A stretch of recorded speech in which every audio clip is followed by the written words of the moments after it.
My pleasure to introduce Fran Seballos. Am I pronouncing that correctly? Yeah, that's fine. Okay, I think I got it wrong, but she's being very kind. So Fran, from 2018 to 2020, was the Research Impact Manager at the University of Brighton and is currently at the University of Sussex, which I just learned when looking you up is also in Brighton, as the Research Manager for 2 research programs in the Geography department there. So I will turn it over to you. Thank you so much for joining us in the Research Impact Canada annual meeting. You can see the folks in the room here. We have a number online as well. And I believe you should be able to share slides. Yep, that's right. Yeah. I thought I'd often say hi on big screen first before I go straight to slides. So thank you very much for inviting me. I'm pleased to join you, and I hope you've all had a good morning so far. So I'm going to speak for about 20 minutes, and then hopefully there'll be some questions if people have questions, and we can go into that. So I'll share my screen now. And if there's any complications with visuals or audio, just let me know.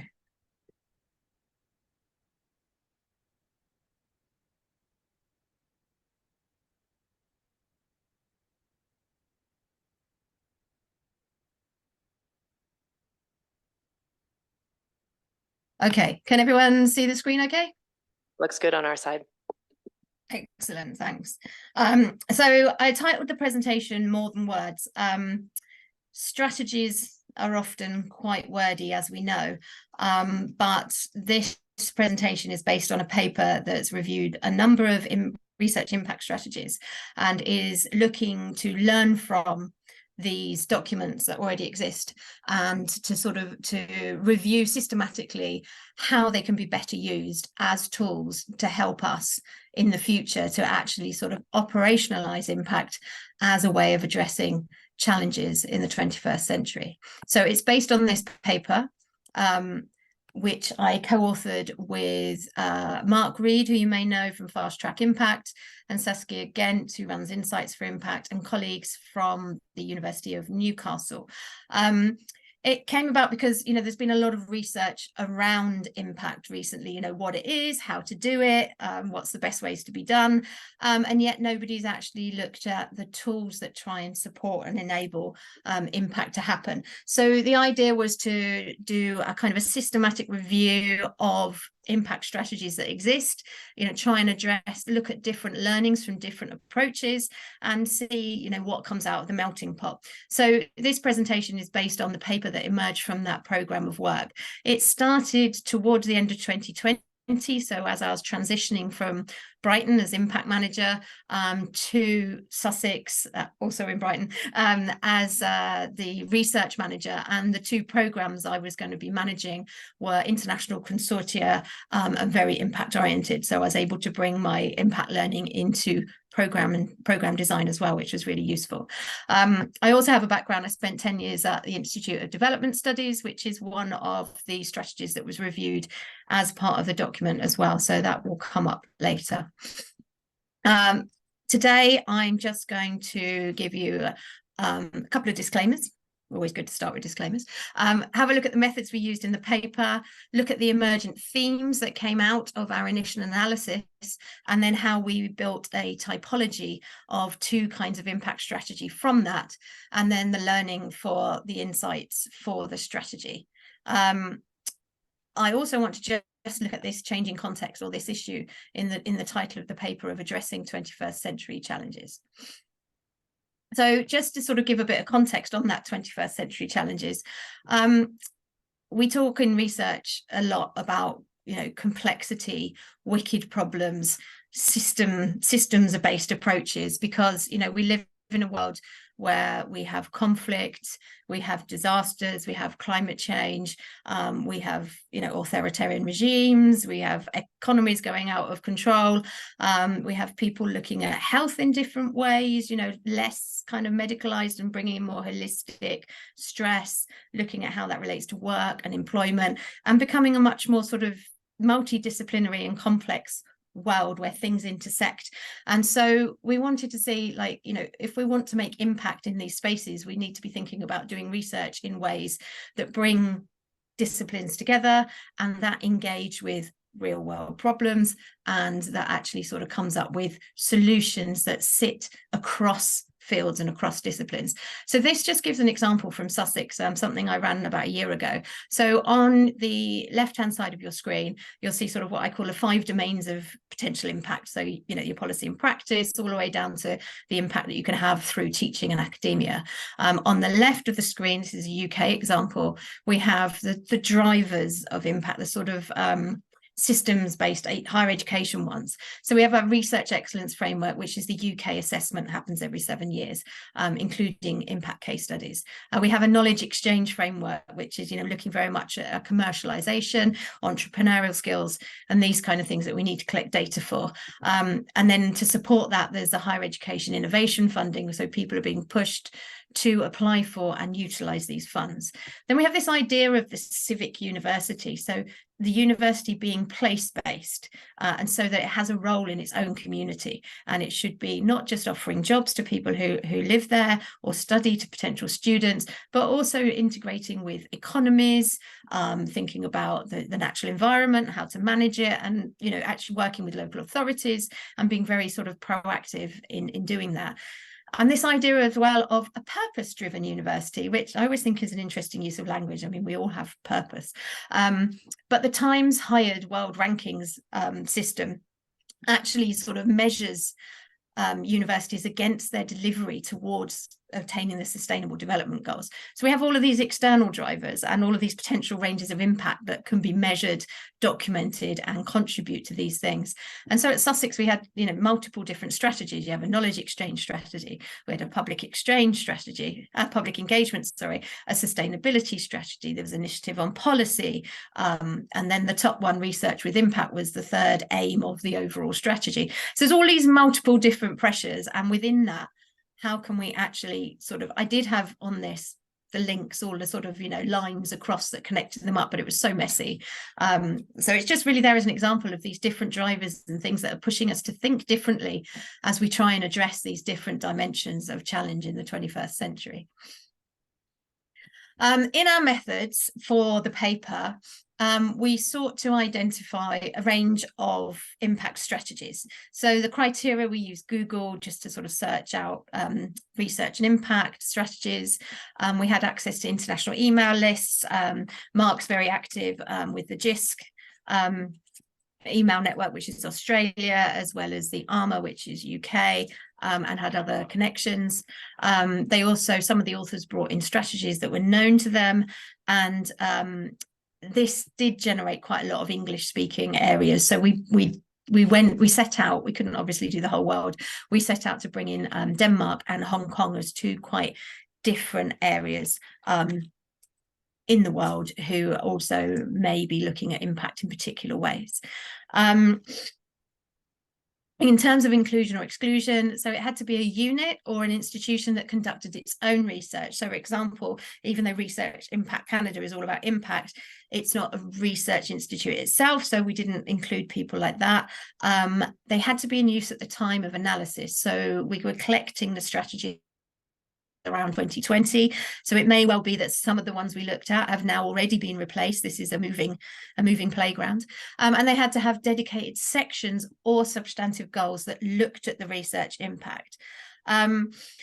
So the majority of the documents actually had impact as part of a wider strategy, and it was really unusual to have dedicated impact or knowledge mobilization as a sole institutional strategy. Only about 19 out of the 77 actually focused just on that. So we did a lot of work to extract text that was relevant to impact in terms of research impact. So again, you know, not looking at, you know, the impact of work on estates or anything like that. And we started by, this is what we ended up with, sorry. So we had quite a diversity across the 6. So we had the UK with 37 strategies, but that was only 19% of the potential higher education organisations, institutions in the UK. In Canada, we had 9, which is 9%, Australia 8, again 19%. In Hong Kong, we actually picked up 8 strategies, which was 100% of the Hong Kong universities, and again Denmark as well 8, which was 88%, New Zealand 2, 25. So overall we had 66 higher education strategies, And within those, we had 6 programme and unit strategies. So, for example, with Glasgow, we had the university strategy, but we also had a strategy, a public engagement and knowledge exchange strategy that was just for the Institute of Health and Wellbeing. So that became a sort of programme and unit. And then we had 5 independent organisations. So they weren't higher education, they don't receive core funding, but they actively involved in doing research in various domains. Some specialists, like the Plymouth Marine Laboratory, was just focused on marine science, and some a bit more broader, like the Stockholm Environment Institute and the Institute of Development Studies. We extracted text from the strategies, and we started off with a little bit of quant analysis. Now, this isn't in the paper, but it is available online, and I'll give you the resource link for that later. But you can just about see, obviously, everyone had research and impact. There was a little bit of divergence between countries and jurisdictions. So I've put Canada up there, and obviously you've got KMB, which doesn't come in any of the other areas of particular use of language. In Hong Kong, they talked about knowledge transfer quite a lot. So some of that's just language around similar things. But what did emerge was that some things were common. So everyone talked about partners and partnerships in different ways, and most of the countries talked about development. Obviously, Canada, as well as New Zealand and Australia, had a particular focus on Indigenous that didn't come out in the other countries at all. But we started to see a difference between those strategies where they were only focused on impact and those where it is integrated. And also a difference between the independent research institutes and the subunits compared to the higher education institutions. So the higher education institutions were more focused on public, community, innovation, society, whereas the independent and subunits were a bit more targeted at policy and project and stakeholders. Now, this began the emergence of themes. So from this, we developed 6 themes that we then explored in a qualitative manner, much more deeply. So we built sort of open coding from that sort of word or quant analysis and came up with these 6 themes. Some of them won't be that surprising, that these were sort of common areas across all the strategies.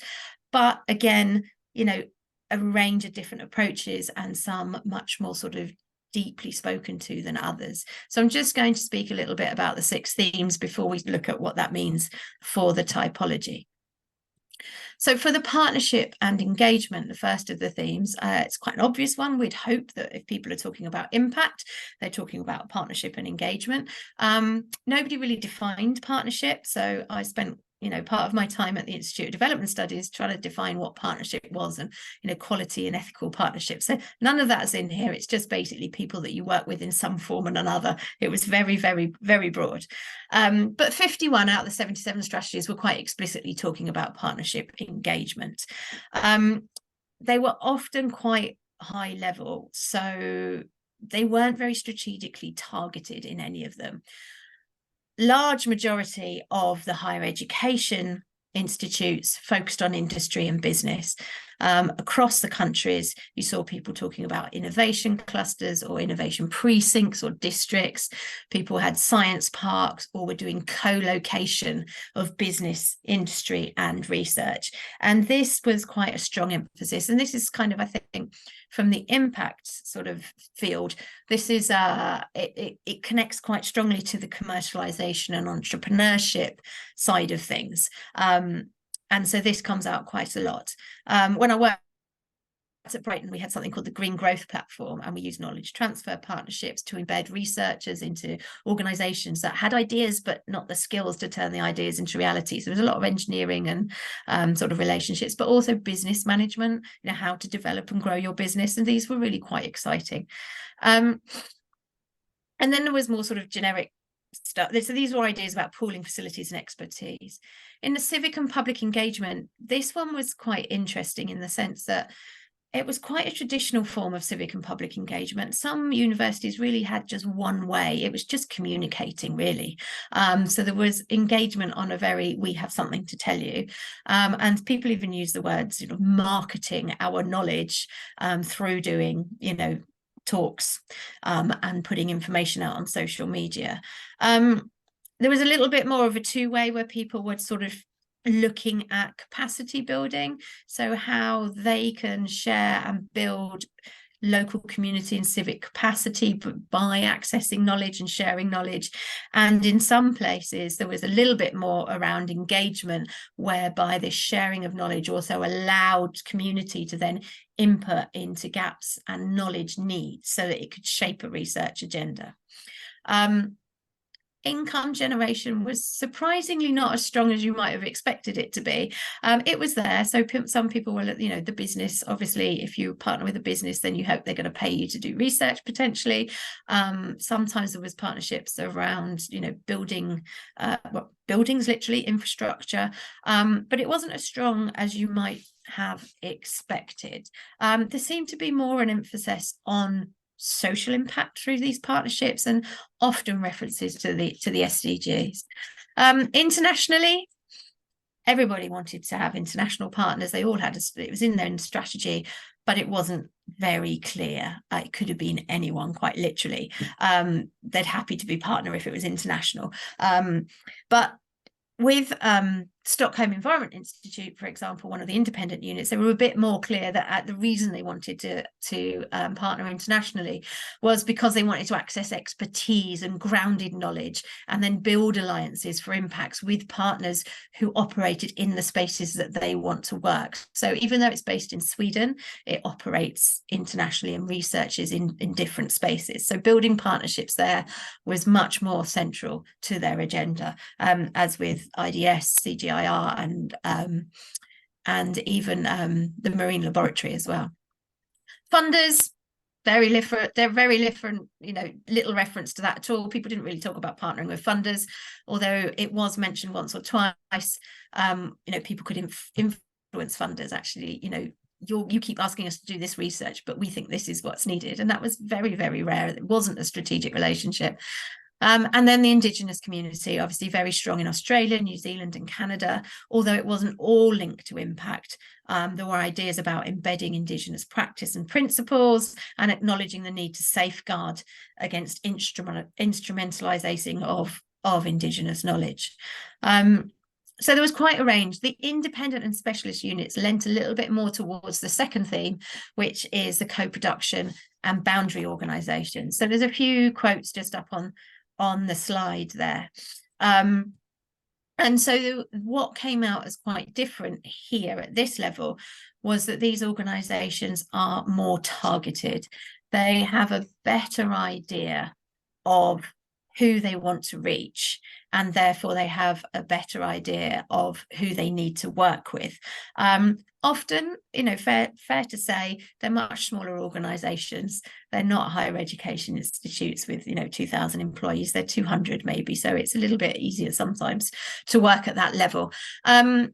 But they had, you know, so they have a more detailed knowledge both of their partners and their goals. There was, you can see the Stockholm Environment Institute, much more methods were very much part of this co-production process, participatory methods. Plymouth even talked about, you know, co-developing proposals and co-producing knowledge. Whereas universities use words around, you know, co-production. They didn't really articulate what it was in the higher education strategies. They didn't seem to really understand so much what it was they wanted to do, although many of them did identify the need to work with boundary organisations, so with people who could broker knowledge with them. And there were a few, and I think particularly in Canada, who actually sort of then are deploying their own knowledge brokers to enter into that space. The Climate Exchange and the CGIR at the bottom there both see themselves both as research institutes and boundary organisations, so they operated in both spaces. I put the next sort of three themes together about resourcing, training and monitoring and evaluation.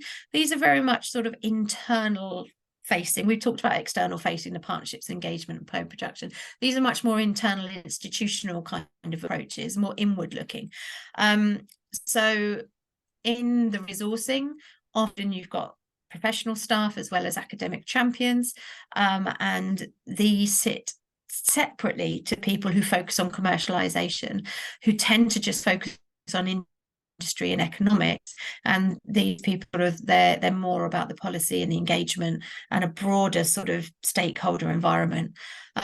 They provide funding, they set up mechanisms for accountability within the institution, so reporting bodies, and often try and develop best practice and scaling, which sort of feeds into the training. It's often the staff who do training for people across the institution. In impact literacy, they challenge perceptions that this isn't just add-on or tick box, and they build communities of practice and networks, and they support mentoring and coaching.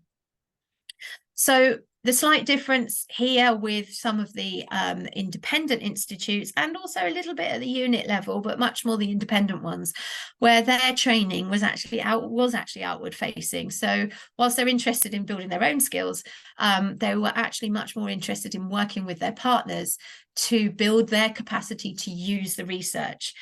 So looking at how to use data platforms and analytical tools, or with CJIR actually training of trainers in pharma communities, right up to sort of working with global policymakers on how to use evidence in policy development. This was only really found in two higher education institutes, both Canadian, where they were looking at building stakeholder capacity to use research. Wasn't really something that came out in any of the other higher education ones. And again, thinking about all of this, there was actually a very low level of planning for monitoring and evaluation. Only 16 strategies included any measures. And although they were mentioned, evaluation was mentioned or monitoring was mentioned, there wasn't always any activities or key performance indicators that actually described how they were going to measure or monitor or evaluate. There was a little bit of aspirational learning in some of the programs, and independent organizations, they tended to use more sort of theory of change or sort of action-oriented kind of models to help them. But across the board, very limited consideration of risk. I mean, there was in some, they talked about non-delivery, but of impact. And in others, there was a recognition that staff were concerned about negative or unintended consequences of doing impact. Income was quite a high indicator in the ones where they did actually have performance indicators, and that goes back to the sort of the consultancy, the industry, and that kind of partnership, quite a traditional domain of impact that comes from the commercialization sector. And like New Zealand and Hong Kong and Denmark really had very, very little attention at all to M&E. And again, more learning-based approaches in independent units, with Stockholm actually saying, we learn from this, we build and we do better. Plymouth, there's an example in the paper if you want to see, they had quite a detailed, comprehensive plan against a theory of change. And the final thing was around impact culture, which we used the definition that Mark Reed had developed with FASY in 2021 about how people sort of develop meaning as individuals, so their own understanding, but also collectively and through relationships with objects as well as others. So this is quite interesting because there is a massive current focus in the UK, I'm sure everywhere, on research culture. And one of the pressures for looking at research culture is actually that impact has been quite disruptive, because it's steered a little bit of an agenda that people are sort of saying we have to chase impact. So sort of research culture needs to engage with impact culture, and it needs to build and embed. But again, language very undefined, culture that values industry, or culture of sustainability underpinned by the SDGs. There was text that associated it with values, so building on core values. And in the Hong Kong University, they actually talked about making a paradigm shift. So they wanted to move from doing activities to delivering value, from delivering outputs to delivering outcomes, from being strong to leading. And whilst this actually sounds very proactive, they had no implementation plan at all whatsoever. So one of the things we looked at a little bit was thinking about extrinsic drivers. So that initial 3 pillars that I put up, looking at the UK. So we had the REF, the assessment frameworks. We have this purpose-driven uni, these civic, all of these external demands on what a university should be. But then there's also about the intrinsic values. So where people actually, they do research because they want to make the world a better place. And these are the building blocks of both research and impact culture, really. So sadly, a lot of UK strategies did link impact culture to assessment exercises, and there was a handful of that reflected in a few of the strategies in other places. But there was, in one particular strategy, some like clear implications that investing in impact culture is linked to the return on investment that they get through these assessment exercises. So 17 out of the 77 included extrinsic incentives. People looked at inclusion of impact in promotion criteria. So only 9 strategies sort of valued it as something that people could be doing that would help with promotion. And then, as you can see, it's very low levels of other kinds of incentive. Some strategies that didn't articulate this did recognise the lack of it, but also they were concerned about the impact of the lack of it and sort of the lack of expectation of people to do impact at all. Stockholm Environment Institute say our people breathe life into and carry out our mission. So at the heart of them was a very intrinsic sense that the people who worked for them came because they believed and they wanted to make change happen. Oops, my slides aren't moving. Hang on. There we go. So out of this, I realize I'm running out of time. We developed these 2 ideas of different types of strategy. So one being enabling and one being achieving. And from what I've said, you probably pick up this difference. So enabling strategies tend to be very top-down, institutional. They're focusing on capacity and building culture. A lot of the enabling strategies had impact integrated into a broader research strategy, so it became part of the broader goals and missions. But there was a massive lack of implementation plans, and KPIs were very limited to extrinsic drivers like the assessments and like building income. But they did have incentives as part of as a sort of aim to motivate through those incentives. The achieving ones, again, the good examples probably came from the independent organizations, but also those particular units and programs that sit within universities. More bottom up, because often they might even have them at project level, so they work with the partners to actually identify goals, targets, and ways of achieving impact.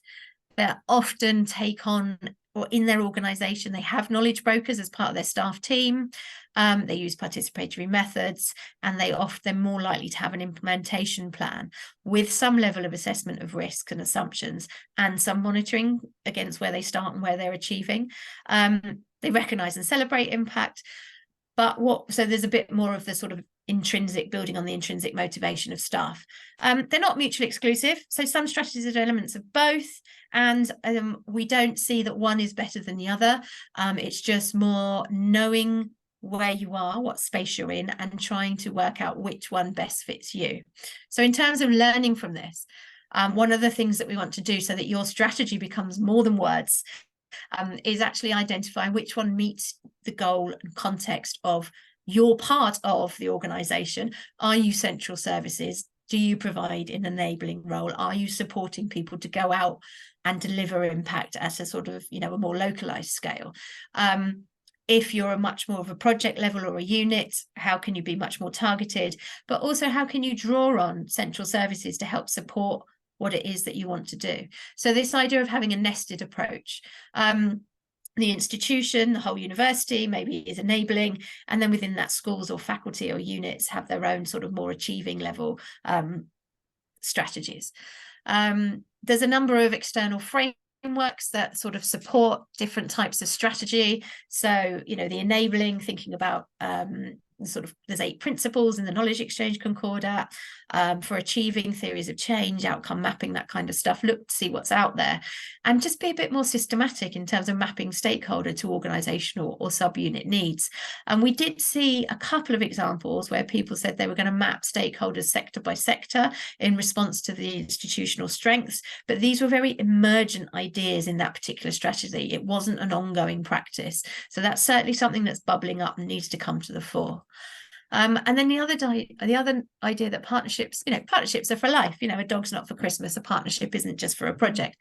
How do we maintain and keep these active, and how do we create two-way exchanges? There's lots of good practice in universities already with staff exchanges, industry exchanges, student placements, but building a more of an institutional partnership and lots of multiple opportunities. And then when you're thinking about who you are and how you engage, what is your role? Are you a boundary organisation? Do you want to be in that space with the policymakers and the actors alliances? Or are you just working with a middleman, a broker who can help your research be translated? And I think that's quite important, is that people get overwhelmed with impact, and you don't have to be everything. You work with other people, and you work within your institution and different departments, and different people can deliver different roles. And I think that comes to the next point of not trying to do everything. If you're a unit or a program, use your central services, get them to do the training that you need, build your capacity, etc. And then really clearly think about implementation. If you're going to write strategy, make it more than words. How are you going to implement the strategy? What are you going to do differently? And how are you going to know that you're making a difference and that you're moving towards the right direction? Now, there's a risk here that you over KPI. And again, we don't want to do that. So it's about being appropriate and engaging and thinking about, your communities of practice and your spaces for learning, etc. It doesn't all have to be tick box assessment style M&E stuff. And then the last one there about, be aware of how far you rely on extrinsic incentives. People feel pressured, today's research culture where we've got, job insecurity, and, people have got a lot on, by pushing them because you've got external drivers, and actually sort of tapping into that internal motivation. Why do people do research? Yes, they're interested, but also because they probably want to make change happen. So, make sure we're not instrumentalizing anything or encouraging game playing, basically.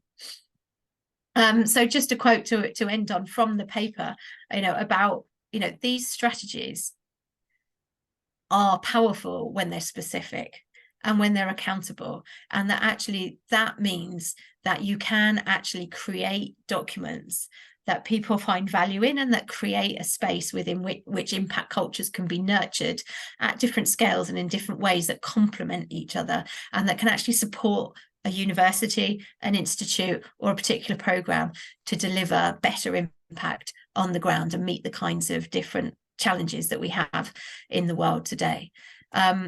There are additional resources from this paper. I've put the link at the bottom, and I think you've got access to the PowerPoint. So there's an unedited paper which has that Wordle analysis. There's a database including every single strategy that we use, there's 77. There's also the extraction of the data in an Excel spreadsheet, so you can look at what we looked at. There's a podcast that Mark and Saskia, I think, did together, and there's some good practice examples. We picked out 2 higher education and 2 independent ones. So if you want to go and see what we thought were good practice examples, then do please go to Fast Track Impact and have a look at impact strategies. Thank you. Sorry if I ran over time. Thank you so much, Fran. That was wonderful. It makes me, I think I will go back and read this paper in more detail, and I think look at some of those, look at the unedited paper as well for the more detail. So we are we started a bit late, so we're a little bit over time, but I think we have time for like one question if we want to take one question. We're standing between these wonderful folks and the lunch break. Yeah. We won't stay for too long. Were there any questions that anyone had for Fran? Had anyone seen this paper yet? Wonderful. And what I noted, and maybe just as a kind of a comment, is in the Canada Wordle, such an emphasis on community and communities. I suspect if you were to combine those two together, it would almost seem like the biggest word on the page, which is, I think, exciting. And I think reflects kind of that focus that a lot of our network has on engaging meaningfully with community and kind of partnering in a good co-creative, ethical way. Yeah, I mean, 3 out of the 9 strategies from Canada that we looked at were dedicated impact strategies. So proportionally, there's already a sort of greater weighting to being very focused on it. So wonderful. Did you want to name drop anyone? Do you remember off the top of your head? I mean, we only looked at 9, so there may be more. So the 3 that we looked at that were sort of focused impact strategies was the University of Ottawa, University of British Columbia, and the Memorial University of Newfoundland. Wonderful. And I think many of us are developing new strategies as well. So I think it will definitely evolve in the coming years. I hope so. I mean, I was very pleased. I sent the paper to Sussex a year ago. They've just written their knowledge exchange strategy, and it clearly says this is an enabling strategy. Wonderful. Love it. Lots So we to even reflect have on. impact with our impact papers. Yeah. Excellent. Well, thank you so much. Another round of applause for Fran. Thanks, everyone. Enjoy your lunch and the rest Thanks of so your much. sessions. Take care. Thanks a lot. Bye-bye.